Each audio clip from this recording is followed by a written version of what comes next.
DJ বাপি রূপ সনাতন গোস্বামীর প্রেজেন্টেশন। নাম শুনেছেন তো মায়েরা? ও মায়েরা, রূপ সনাতন গোস্বামীর নাম শুনেছো? রূপ সনাতন গোস্বামী তখনকার দিনের বাংলার সব থেকে বড় পণ্ডিত ছিলেন। তারা রাজার মন্ত্রী ছিলেন। সনাতন গোস্বামী ছিলেন প্রধানমন্ত্রী, রূপ গোস্বামী ছিলেন অর্থমন্ত্রী। সকল মন্ত্রিত্ব, সকল পাণ্ডিত্য ত্যাগ করে দিয়ে তারা নবদ্বীপের ধুলায়, বৃন্দাবনের ধুলায় গড়াগড়ি দিয়ে হরি হরি বলে তারা নয়ন ধারায় বুক ভাসিয়ে গিয়েছে। তবেই তারা স্বরগোস্বামীর শ্রেষ্ঠ গোস্বামী হতে পেরেছে। যদি করতে পারো তুমিও পাবে।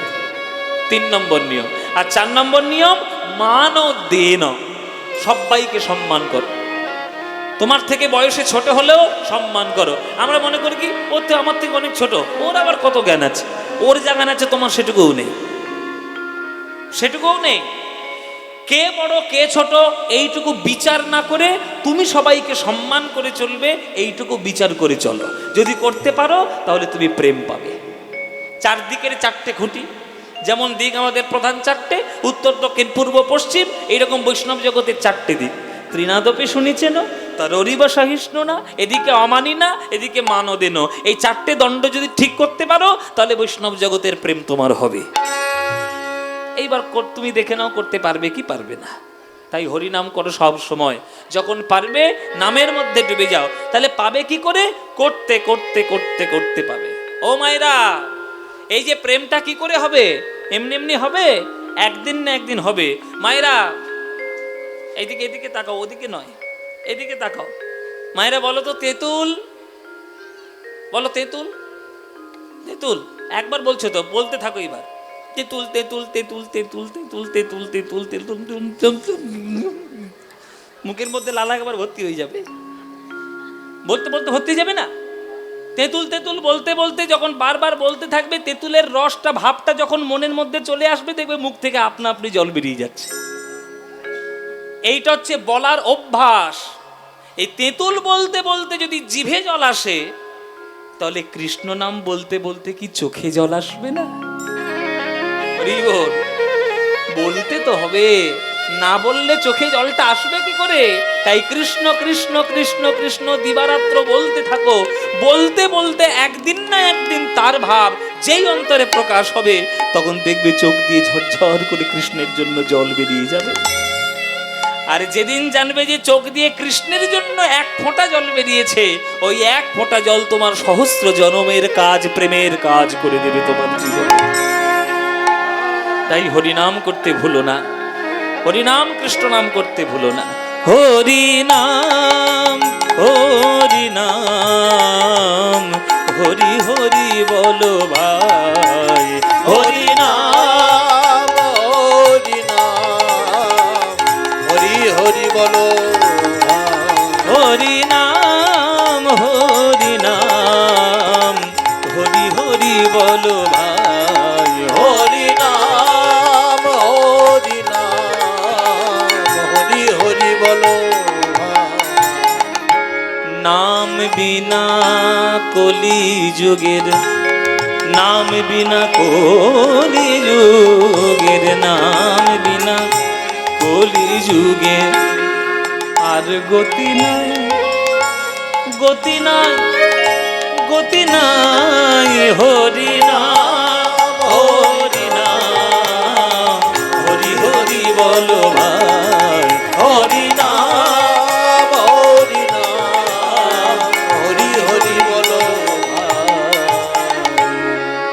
সেই হরিনাম আমাদের বলতে শিখিয়েছে কে?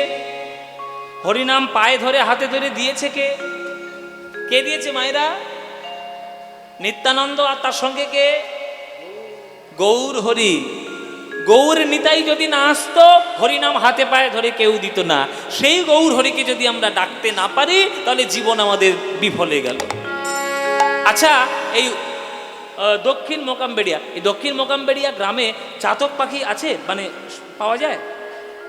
চাতক পাখি নেই কি বাবা? নেই? সে কি? চোখ গেল জল ঢালো, কোন পাখি বলে? চাতক পাখি বলে। চাতক পাখি বৃষ্টির জল ছাড়া অন্য কোনো জল খাবেই না। আপনি যদি দামি দামি ফ্রিজের দামি দামি থামস আপ ড্রিঙ্কস নিয়ে যদি তার মুখের মধ্যে ঢুকিয়েও দেন, তবুও খাবে না। কেননা তার দরকার ওই আকাশের জল। আকাশের জল ছাড়া যেমন চাতক পাখির তৃষ্ণা কখনো মেটে না, ভকত চাতক যত পিবি পিবি অবিরত অনুক্ষণ প্রেমধন মাগে রে। চাতক পাখি যেমন বৃষ্টির জল ছাড়া অন্য কোনো জল খায় না, তেমনি গৌর অনুরাগী কৃষ্ণ অনুরাগী ভক্ত যারা, তারা কৃষ্ণ প্রেম আর গৌর প্রেম ছাড়া অন্য কোনো প্রেম গ্রহণ করবে না, কোনো প্রেম গ্রহণ করবে না। তাই মায়েরা কৃষ্ণ নাম গাইতে হবে। ও মায়েরা, এই কৃষ্ণ নাম ভালো লাগে তো? হরিনাম ভালো লাগে তো? হ্যাঁ, মায়েরা বলছে বাবা ভালো না লাগলে দূর দূর থেকে ছুটে আসি, ভালো লাগে বলেই তো এসছি। আচ্ছা, যে হরিনাম দিল, যে গৌর হরি আমাদের কাছে প্রেম নিয়ে এলো, তার জন্মদিন কবে? কেউ যদি উত্তর দিতে না পারো, প্যান্ডেলে ব্যারিকেড করে দেবো, আটকে দেবো, কেউ কাউকে যেতে দেবো না আমি। কবে? যে তিথিটা উপলক্ষে কীর্তন হচ্ছে, এই তিথিটাই তো মহাপ্রভুর জন্ম। হ্যাঁ, এই পূর্ণিমাটার তিনটে নাম আছে। এই একটা পূর্ণিমার তিনটে নাম জানেন তো বাবা? এই পূর্ণিমাটার প্রথম নাম হচ্ছে হোলি, হোলি পূর্ণিমা বা দোল পূর্ণিমা, একটা নাম। দোল পূর্ণিমা একটা নাম হলো।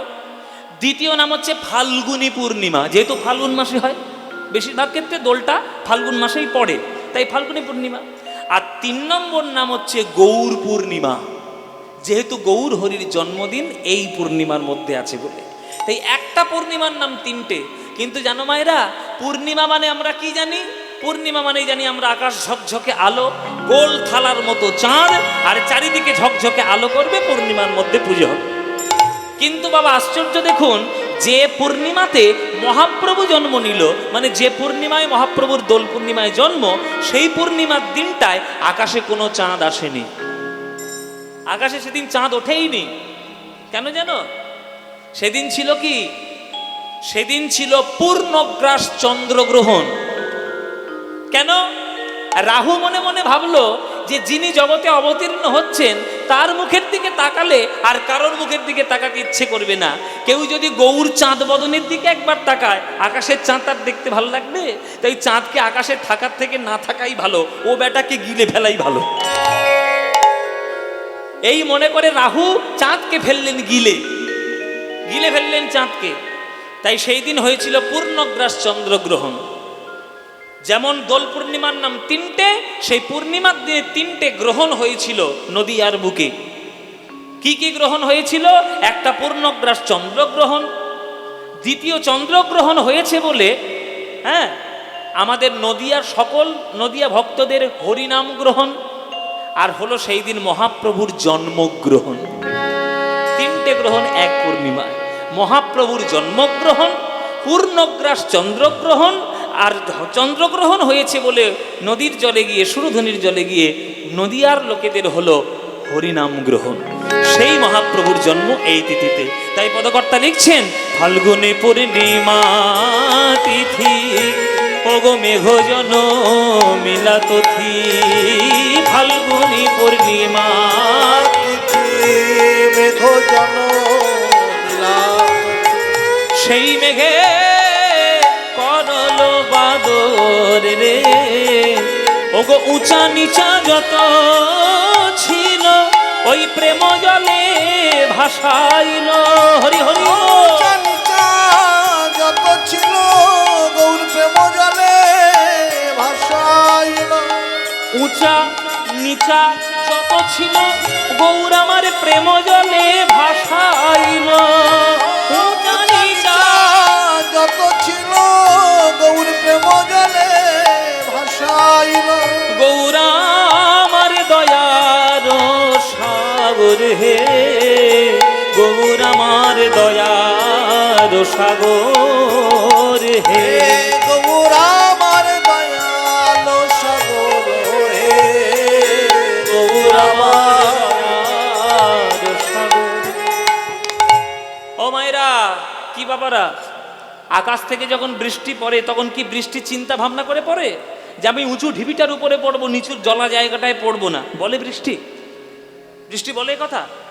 বৃষ্টি সব জায়গায় পড়ে। যেগুলো উঁচু জায়গা জল পড়ে, তবে জলটা সেখানে থাকে না, গড়াতে গড়াতে কোন দিকে যায়? নিচের দিকেই যাবে। তেমনি যারা অভিমানের উঁচু জায়গায় বসে রইল, হৃদয়ে তাদের প্রেম জল পড়লো, তবে থাকলো না। অভিমান পরিত্যাগ করে যারা চলে গেল নিচের দিকে, পদধূলার দিকে, তাদের হৃদয়ের মধ্যে গিয়ে প্রেম জল স্থায়ী হলো। তাদের হৃদয়ে গিয়ে প্রেম জল স্থায়ী হলো। আর সেই মহাপ্রভুর প্রেমের জল মহাপ্রভুর বুক থেকে আমাদের হৃদয়ে কি করে এলো? জীবের করিয়া যন্ত্র, প্রভুর আমার হরিনাম মহামন্ত্র। জীবের করিয়া যন্ত্র, হরিনাম মহামন্ত্র। ঘরে ঘরে প্রেমের অঞ্জলি। আগেকার দিনে, আপনারা যেহেতু সুন্দরবন এলাকার লোক, আপনারা বেশি ভালো বুঝবেন। আগেকার দিনে নদীর জল যখন খালে বিলে পূর্ণ হয়ে যেত, তখন খালের জলটা একটা কায়দা করে জমিতে জমিতে পাঠানো হতো। আপনারা যারা বয়স্ক মানুষ আছেন তারা বুঝবেন। এখনকার দিনে যেমন জেনারেটর হয়ে গেছে, ভট ভট ভট ভট করে চলে, জমিতে চলে গেল জল। কি বাবা, তাই তো? আগেকার দিনে কি হতো, একটা নৌকা ডোঙার মতো থাকতো। একটা ডোঙার দিক থাকবে খালের দিকে, আর একটা থাকবে জমির দিকে। এইভাবে উল্টিয়ে উল্টিয়ে তারা জলটা সেচ করত। জল সেচ করতো না, খালের জল জমিতে যাবে। তাহলে যে কোনো একটা কায়দা করে যন্ত্রের মাধ্যমে তবে জলটা ক্ষুদ্র ক্ষুদ্র জমিতে পাঠানো হবে। তাহলে মহাপ্রভুর হৃদয়ে যদি বিরাট বড় প্রেমের সমুদ্র হয়, সেই সমুদ্রের জল আমাদের মতো ক্ষুদ্র জীবের ক্ষুদ্র হৃদয়ে কি করে আসবে? যন্ত্রের দরকার, যন্ত্র ছাড়া আসবে না। তাহলে যন্ত্র কে হবে?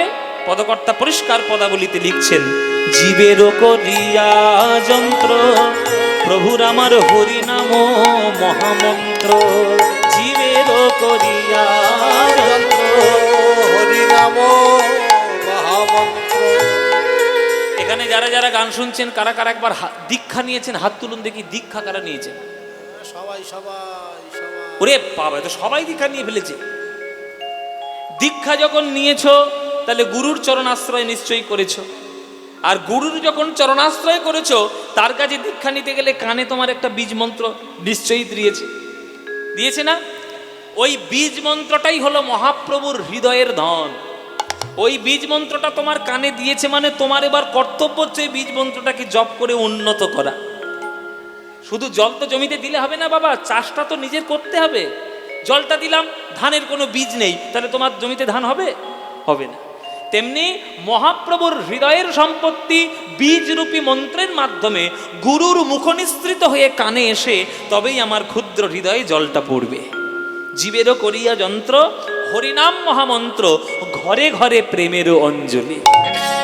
এই যে তোমরা সবাই হাত তুললে, আমরা দীক্ষা নিয়েছি বাবা, দীক্ষা নিয়েছি, তাহলে ঘরে ঘরে দীক্ষা হয়েছে, সদ্গুরুর চরণাশ্রয় হয়েছে।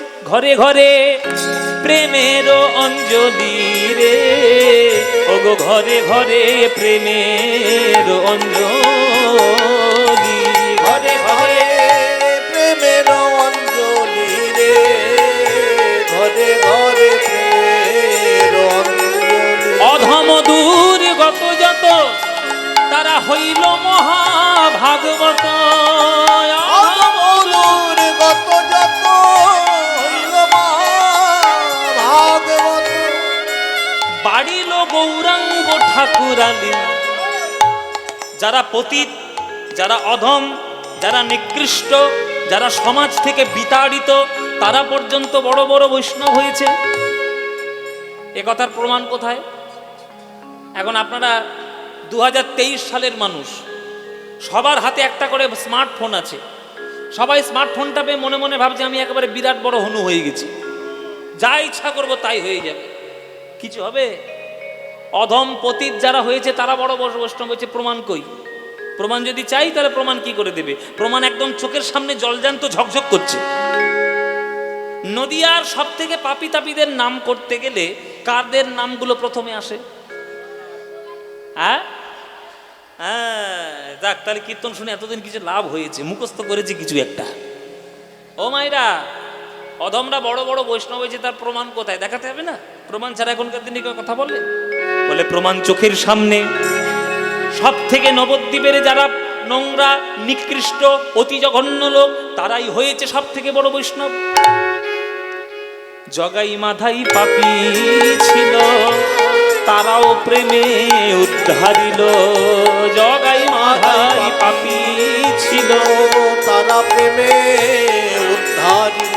হেন জীবের বিলাবলো দয়া রে,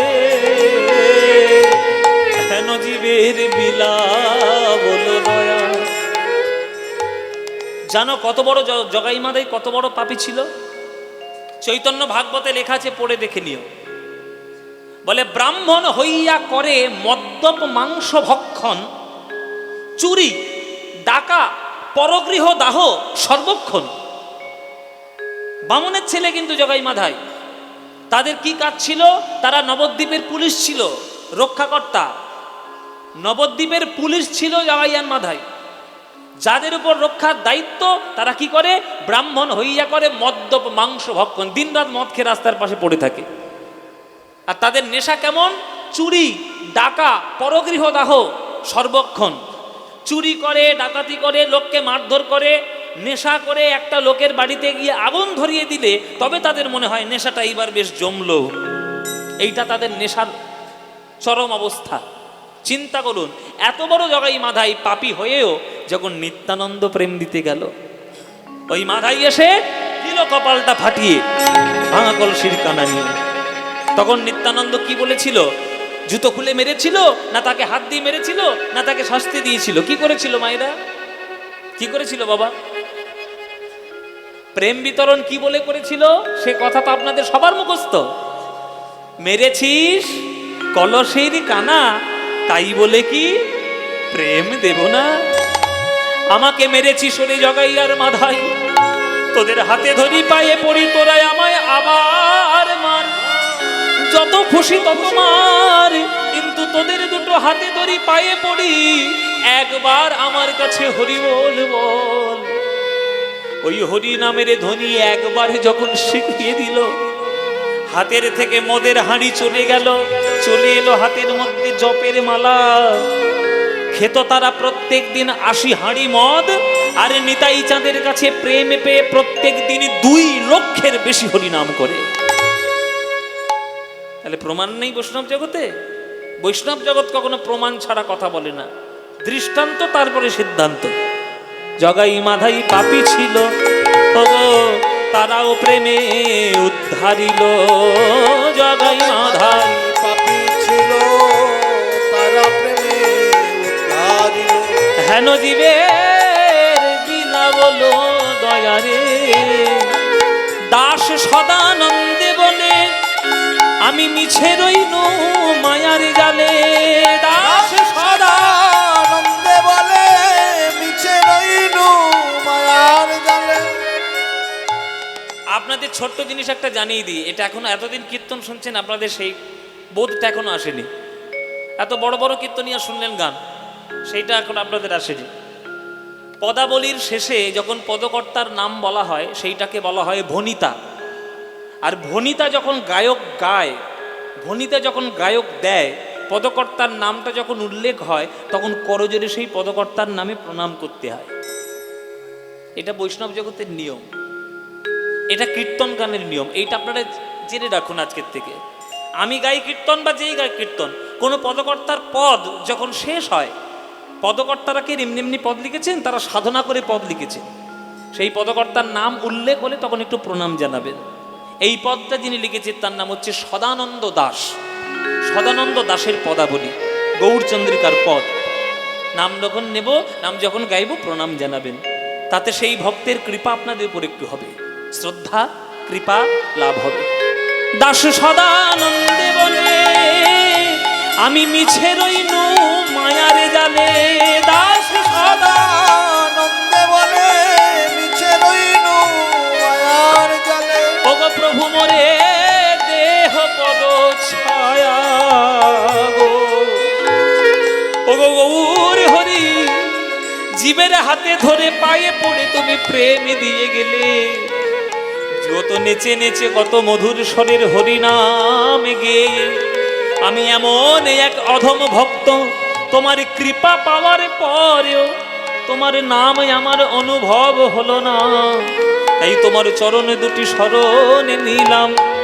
দাস সদানন্দে বলে মিছে রইন মায়ার জালে। প্রভু মোরে দেহ পদ ছায়া গো, প্রভু মোরে দেহ পদ ছায়া, আর প্রভু মোরে দেহ পদ ছায়া গো, প্রভু মোরে দেহ পদ প্রভু আমার চরণ ছাড়া করো না, ছাড়া করো না, আমায় চরণ ছাড়া করো না, ছাড়া করো না, তোমার চরণ শরণ নিলাম চরণ ছাড়া করো না, চরণে শরণ নিলাম চরণ ছাড়া করো না, চরণ শরণ নিলাম চরণ ছাড়া করো না, চরণে শরণ নিলাম চরণ ছাড়া করো না, আমার অনুভব হলো না গো চরণ ছাড়া করো না, অনুভব হলো না গো চরণ ছাড়া করো না, কিছুই অনুভব হলো না গো, হরি হরি না বলিলাম না, অনুভব হলো না গো, হরি হরি না বলিলাম, অনুভব হলো না গো, হরি হরি না বলিয়া অনুভব হলো না গো, হরি হরি না বলিয়া অনুভব হলো না গো, হরি হরি না বলিয়া অনুভব চরণ ছাড়া করো না, প্রভু মোরে দেহ পদ ছায়া, প্রভু মোরে মোরে দেহ পদ ছায়া গো, প্রভু মোরে দেহ প্রভু মোরে দেহ পদ ছায়া রে, প্রভু মোরে দেহ পদ ছায়া রে, প্রভু মোরে দেহ পদ ছায়া রে, প্রভু মোরে দেহ পদ ছায়া রে, প্রভু মোরে দেহ পদ ছায়া রে, প্রভু মোরে দেহ পদ ছায়া রে, প্রভু মোরে দেহ পদ ছায়া রে, প্রভু মোরে দেহ পদ ছায়া রে, দেহ পদ ছায়া। গৌরচন্দ্রিকা সাধন করলাম, একেবারে কীর্তনের নিয়ম মেনে কীর্তন। তো সেই মহাপ্রভু প্রেম দিয়েছে, কৃষ্ণ নাম দিয়েছে। সেই কৃষ্ণ নাম যদি আমরা না করি আর মহাপ্রভুকে যদি না ডাকি, তাহলে বাঙালি হিসেবে জন্মটাই আমাদের বৃথা। ও মায়েরা, তোমাদের বড় ভাগ্য ভালো, আমাদের বড় ভাগ্য ভালো যে আমরা যেখানে আজকের কীর্তন শুনছি তার সামনে সাক্ষাৎ মহাপ্রভুর চরণ পাদুকা, সাক্ষাৎ মহাপ্রভুর চরণ পাদুকা। মহাপ্রভুর চরণ পাদুকার ছায়ায় বসে আমরা যদি গৌরাঙ্গকে সেইভাবে আমরা ভালোবাসতে না পারি, তাহলে তো জীবন ধন্য হবে না। তাই মায়েরা তোমরা বলো, মহাপ্রভুকে তোমরা ভালোবাসো তো? এই যে পদ, আমার কাকা গৌর কাকা, এই যে প্রতি বছর, তো আমি গত বছর এসেছিলাম, গত বছর আমার দিনেই চরণ পাদুকা এসেছিল, আবার এবছর এসেছি, আবার আমার দিনেই চরণ পাদুকা এসছে। এই যে চরণ পাদুকা তোমরা বারবার দেখতে পাচ্ছ, তোমাদের এতে আনন্দ হচ্ছে না দুঃখ হচ্ছে? মা বেরে বলছে, বাবা এটা আবার কেমন কথা, দুঃখ কোনোদিন হবে? আনন্দই হচ্ছে। ও মায়েরা, সত্যি আনন্দ হচ্ছে তো? এই গৌরাঙ্গকে তোমরা ভালোবাসো তো? মহাপ্রভুকে ভালোবাসো তো? আমি যা দেখতে পাচ্ছি আজকে এখানে বাবাদের সংখ্যার থেকে মায়েদের সংখ্যা একটু হলেও বেশি এসছে, মায়েদের সংখ্যা অনেক বেশি। তা মায়েরা, এই মহাপ্রভুর চরণ পাদুকা আর মহাপ্রভুর নাম আর মহাপ্রভু গৌরাঙ্গ স্বয়ং, তোমরা মহাপ্রভুকেই যারা ভালোবাসো না তারা একবার উলুধ্বনি দাও কি?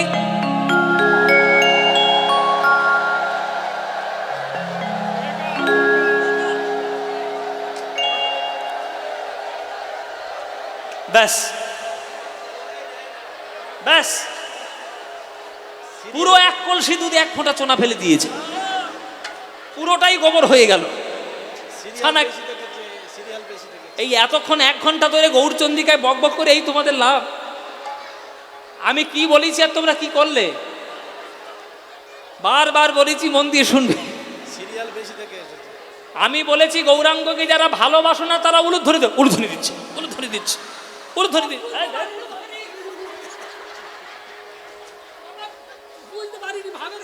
ভাবের ঘরে দিয়ে ফেলেছ?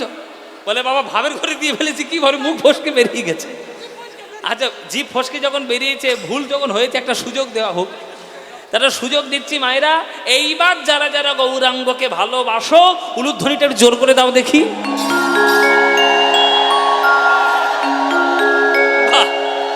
বাবা, হ্যাঁ, না না, ভালোবাসে ভালোবাসে। আচ্ছা, বাবারা ভালোবাসো তো নাকি? বাবারা, যেসব বাবারা গৌরাঙ্গকে ভালোবাসো, দুটো বাহু তুলে একবার বলো তো, গৌর হরি হরি বল। রে বাবা, বাহ! তাহলে সন্ধ্যাবেলায় সবাই গৌরকে যখন ভালোবাসে, তা চলুন না, সুযোগ যখন পেয়েছি সবাই যখন গাইলো, আমরাও আজকের এখানে বসে বসে সন্ধ্যাবেলা একটু চরণ প্রান্তে বসে একটু গৌর নাম গাই। কি গাইবো নাকি? একটু গাইবো বাবা, গৌরের নাম সবাই মিলে একটু গাই চলুন।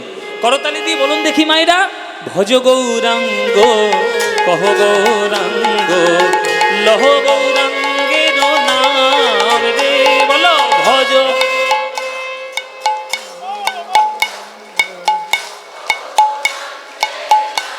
বাহ, এই তো সুন্দর। ভজ গৌরাঙ্গ কহ গৌরাঙ্গ লহ গৌরাঙ্গের নাম রে, বলো ভজ।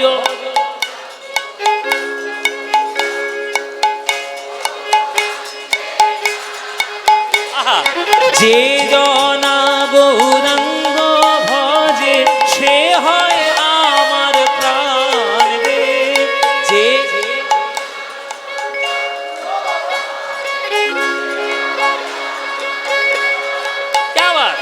যে জনা গৌরাঙ্গ ভজে সে হয় আমার প্রাণ রে, যে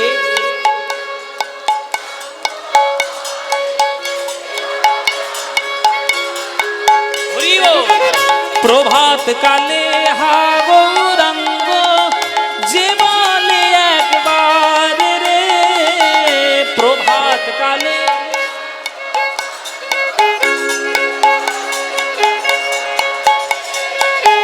সেই জন আমার হয় আমি হই তার রে, বলো সেই জন।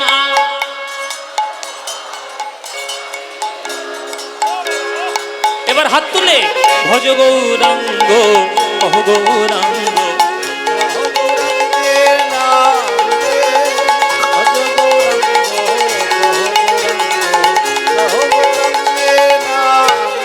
আহা যে জনা উলুধ্বনি উলুধ্বনি,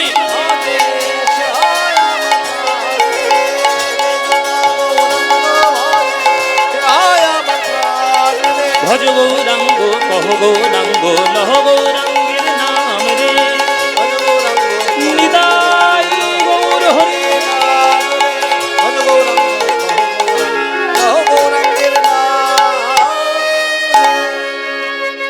বলো আনন্দ হয়েছে কিনা? আনন্দ হয়নি?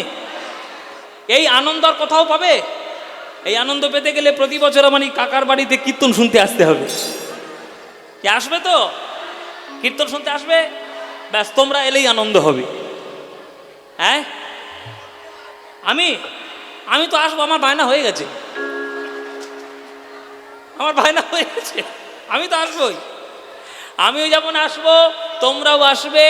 আমাদের জগৎ এখানে আশেপাশে এমন একটা আসর এইখানে তৈরি করুন যাতে লোকে দেখলে আশ্চর্য হয়ে যায় যে হ্যাঁ, এখনো পর্যন্ত কীর্তন আমাদের বুকের মধ্যে বেঁচে আছে।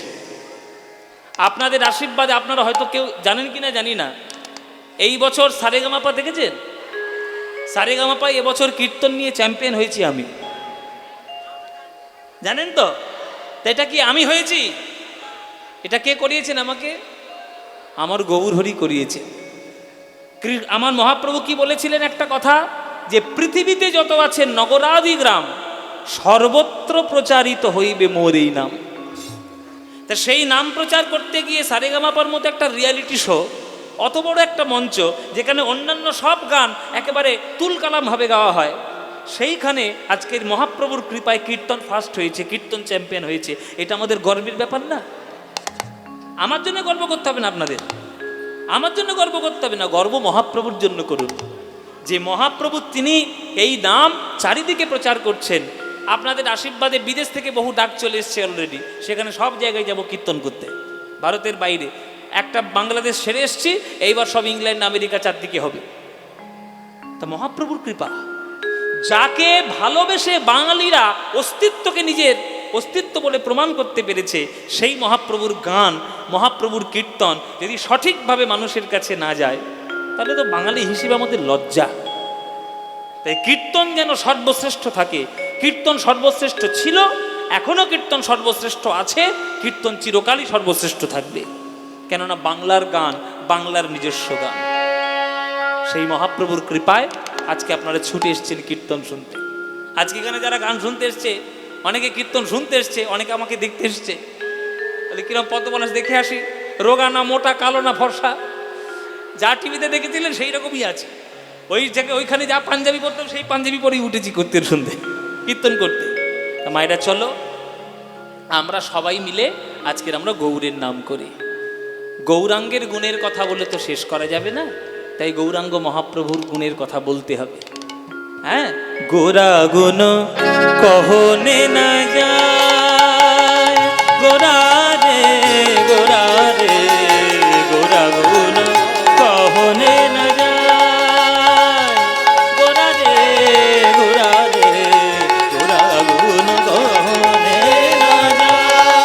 উলুধ্বনি হরি হরি। গোরা রে গোরা রে, ওরে না যায়। গোরা গুণ কহনে না যায়, গোরা গুণ কহনে না যায়, কহনে না যায়, কহনে না যায়, যায় রে। কত শত আনন, কত চতুরানন, বরণিয়া ওরে নাহি পায়, সীমা পায় না, সীমা পায় না। গৌর গুণের কথা বলে তারা সীমা পায় না, গোরা গুণ কহনে না যায়, যায় রে। এসব গানগুলো সব সারেগামাপায় শুনিয়েছিলাম। এই গানটা আমি সারেগামাপায় গিয়েছিলাম, ইন্টারনেটেও আছে, ফেসবুকে দেখে নেবেন। এই গানটা শুনে বিখ্যাত একজন গায়ক আমাদের বাংলার বাবুল সুপ্রিয়, উনি খুব বোম্বে নাম করা আর্টিস্ট, উনি গায়ক হিসেবে, আমি অন্য দিক দিয়ে বলছি, বাবুল সুপ্রিয় অন্য কি করছে না করছে আমার দেখার দরকার নেই, উনি গায়ক হিসেবে বলছি, উনি গায়ক তো খুব ভালো। তো এই গায়ক বাবুল সুপ্রিয় আমাকে এই গানটা শুনে বলেছিলেন যে দেখো পদ্মপলাশ, আমি এখানে 22 বছর ধরে সারেগামাপা করছি, দেখছি, কিন্তু 22 বছরের মধ্যে সেরা 5টা পারফরমেন্স যদি থাকে, আজকে তোমার এই গানটা সেরা 5-এর মধ্যে একটা, সেরা 5-এর মধ্যে একটা। এটা বিরাট বড় পাওয়া আমার কাছে, যে কীর্তন ক্ষমতা আছে মানুষের মনের মধ্যে পুরো ঢুকে যাওয়ার, পদাবলীর ক্ষমতা আছে। আমি তো পদাবলী কীর্তন গাই, ওই জন্য পদাবলীর ক্ষমতা আছে মানুষের মনের মধ্যে জায়গা করে নেওয়ার। কত শত আনন, কত চতুরানন, কত শত আনন, কত চতুরানন, তারা বরণিয়া ওর নাহি পায়, সীমা পায় না। গৌর গুণের কথা বলে তারা সীমা পায় না।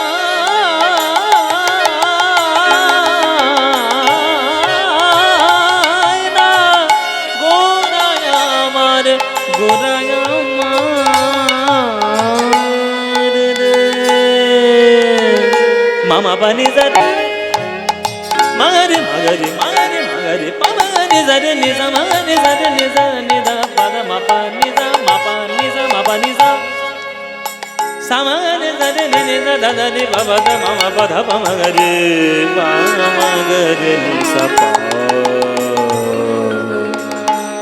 মাপা নিজা, মাপা রে রে মাগারে, মাগারে যারে যারে যারে দাদা মারে নিজা, মাপা নে নিজা, মাপা নে নিজা, গোরা গুণ কহনে না যায়, গোরা রে গোরা রে, গোরা গুণ কহনে না যায় আমারে গোরা রে গোরা রে, গোরা গুণ কহনে না যায়, গোরা কহনে না যায়। গোরা, গোরা গুণ কহনে না যায়, গোরা রে গোরা গুণ কহনে না যায়, গোরা রে গোরা গুণ কহনে না, গোরা গুণ কহনে না, গোরা গুণ কহনে না।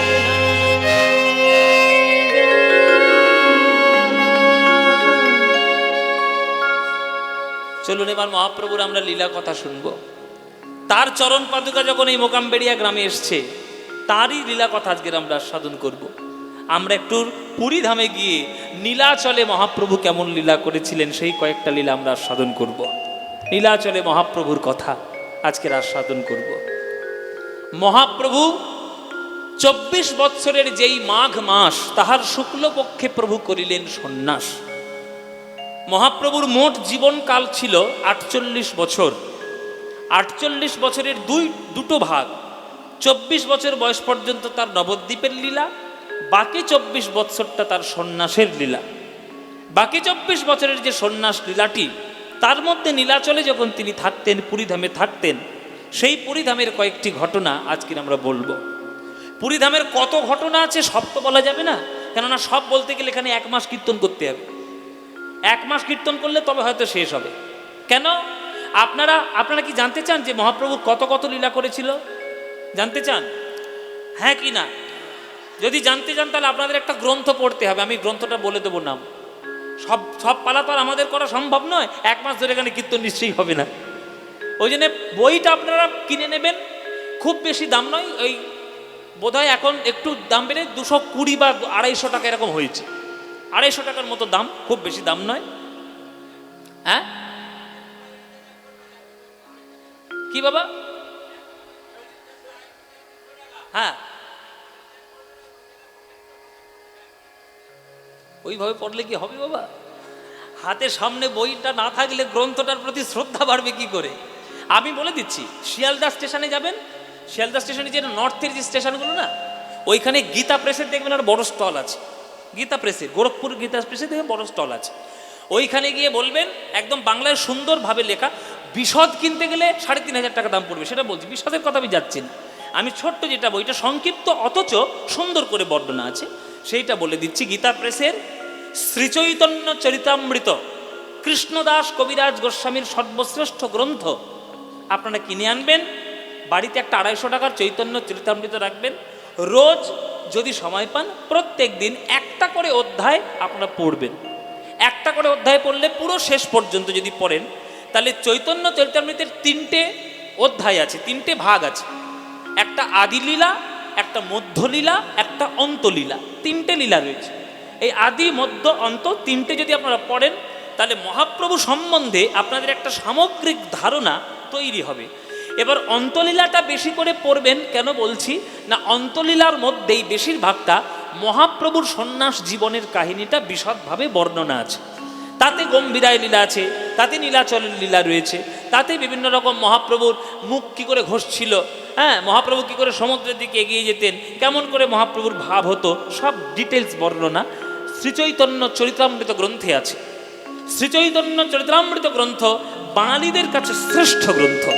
কেননা ভক্তি তত্ত্ব দুটো মিলিয়ে ওই রকম গ্রন্থ আর বাংলায় কোনোদিন হবে না। তা সেই অন্তলীলার মধ্য থেকে নীলাচলে মহাপ্রভুর কয়েকটি ঘটনা আমি আজকে আপনাদের বলবো।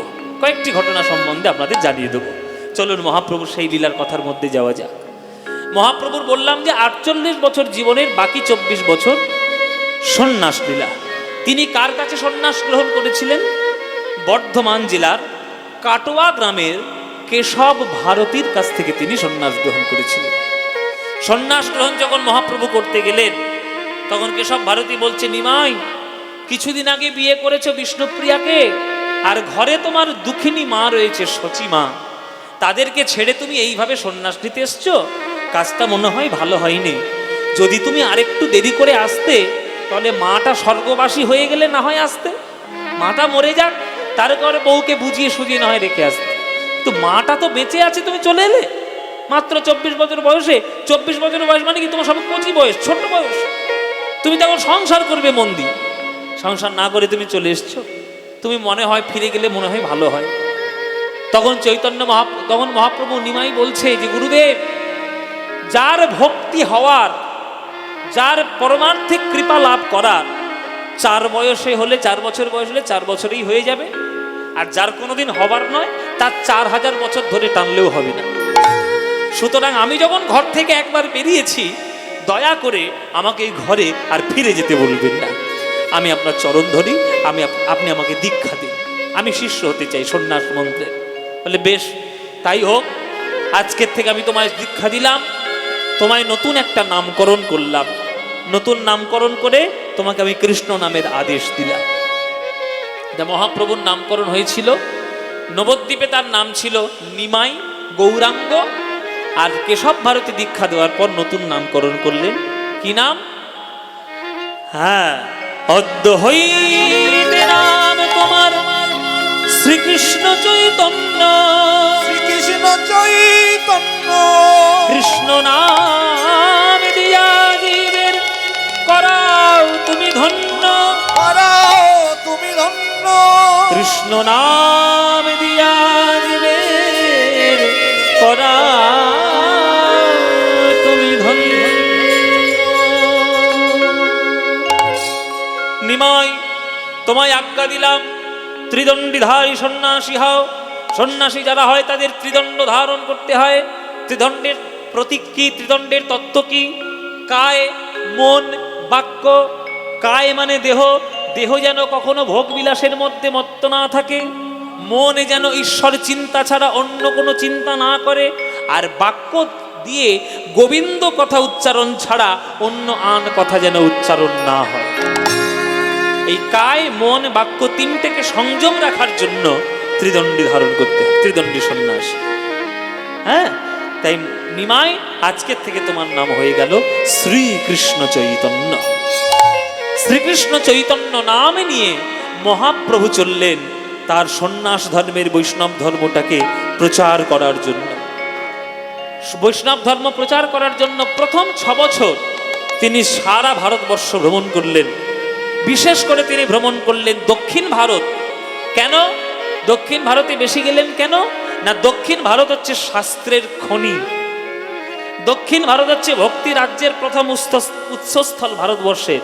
কেন না, 4 জন যারা আচার্য আছেন, এই 4 জন আচার্যের প্রত্যেকের জন্মস্থান দক্ষিণ ভারতে। আপনারা এখানে যারা গান শুনছেন, আপনারা জানেন কি না জানি না, আমরা চিকিৎসা করার জন্য মাঝে মাঝে ভেলোর যাই। ভেলোর যাই না চিকিৎসা করার জন্য মাঝে মাঝে, ব্যাঙ্গালোর, ভেলোর। যদি দক্ষিণ ভারতে আপনারা যান তাহলে দেখবেন যে দক্ষিণ ভারতে এখনো পর্যন্ত ঈশ্বরকে নিয়ে কঠিন নিয়ম তারা এখনো পালন করে যায়। আমরা বাঙালি তো অত বেশি পালন করি না, কিন্তু দক্ষিণ ভারতের লোক একবার কঠিন নিয়ম পালন করে যায়। এখনো পর্যন্ত তাদের সেই নিষ্ঠাটা রয়েছে। ওই জন্য ভারতবর্ষের মধ্যে দক্ষিণ ভারত খুব উন্নত। চেন্নাই, ব্যাঙ্গালোর এগুলো খুব উন্নত জায়গা। হ্যাঁ, তিরুপতি বালাজি, রামেশ্বরম মন্দির, শ্রীরঙ্গম বিষ্ণু মন্দির, সব জায়গা মহাপ্রভু প্রত্যেকটা জায়গায় ঘুরলেন। ঘুরে তিনি এলেন শেষ পর্যন্ত পুরীধাম। কেননা 4টে আচার্যের জন্ম দক্ষিণ ভারত। 4টে আচার্যের নাম আপনারা জানেন? 4টে আচার্যের নাম জানেন না? তাহলে বলে দিচ্ছি, শুনে নিন।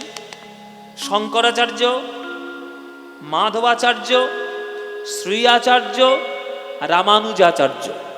এই 4 জন যে আচার্য, তাদের প্রত্যেকের জন্মস্থান দক্ষিণ ভারত। সববার সেই দক্ষিণ ভারতের পরিভ্রমণ করে পূর্ণ প্রেম গ্রহণ করে একটা গ্রন্থ তার খুব ভালো লেগেছিল। সেই গ্রন্থটার নাম শ্রীকৃষ্ণ কর্ণামৃতম গ্রন্থ। সেইটা মাথায় করে মহাপ্রভু অনুলিপি করিয়ে সেটা দক্ষিণ ভারত থেকে আমাদের জন্য নিয়ে এসেছিলেন।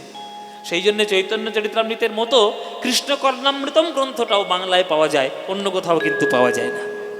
হ্যাঁ, এটা মহাপ্রভুর অবদান। তিনি পুরীধামে চলে এলেন। পুরীধামে শেষ পর্যন্ত সিদ্ধান্ত নিলেন যে তিনি তার বাকি জীবনটুকু এই পুরীধামে থেকে তিনি কাটিয়ে দেবেন। পুরীধামে কার কাছে এলেন? পুরীধামে এলেন যার জন্য আমরা সবাই জগন্নাথ দেবকে দেখতে যাই। জগন্নাথ দেব হলেন ভগবান শ্রীকৃষ্ণের স্বরূপ। সেই জগন্নাথ মন্দিরের সামনে মহাপ্রভু দাঁড়িয়ে গেলেন, যেইখান থেকে এইখানে আমি আজ থেকে থাকব। মহাপ্রভু জগন্নাথের বন্দনা গাইতে শুরু করলেন, জগন্নাথের দিকে তাকিয়ে। সবাই একটু হাত জোড় করে বসবেন, আমরাও একটু জগন্নাথ বন্দনা গাইব। শঙ্করাচার্যের রচিত এই শ্লোকগুলো মহাপ্রভুর অত্যন্ত প্রিয় ছিল, তাই মহাপ্রভু গাইছেন জগন্নাথের দিকে তাকিয়ে। আমরাও গাইব একটু জগন্নাথের কথা মনে করি। সবাই করজোরে বসবেন বাবা। আর আমি যখন শ্লোকগুলো বলবো মায়েরা, তখন আপনারা উলুধ্বনি দেবেন। কেমন? চলুন, মনে করুন আপনি পুরীধামে আছেন, জগন্নাথ দেব আপনার সামনে। জগন্নাথ স্বামী নয়ন পথগামী ভবতু মে